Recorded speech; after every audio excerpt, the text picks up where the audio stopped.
Hello Odoors, welcome back to our channel Devintelle.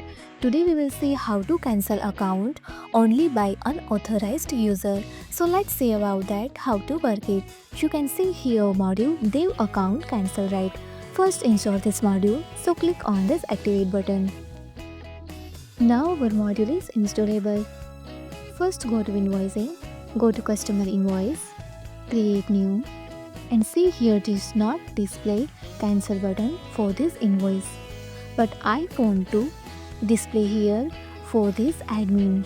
First here create invoice for deco edit, add product, customizable list, and another is a large cabinet. Let's save. Now go to settings, go to users, and see here is allow cancel invoice. Allow this. Let's save.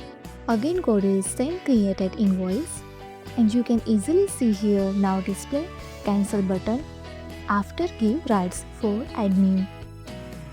And now you can easily do it cancel and move into cancel state.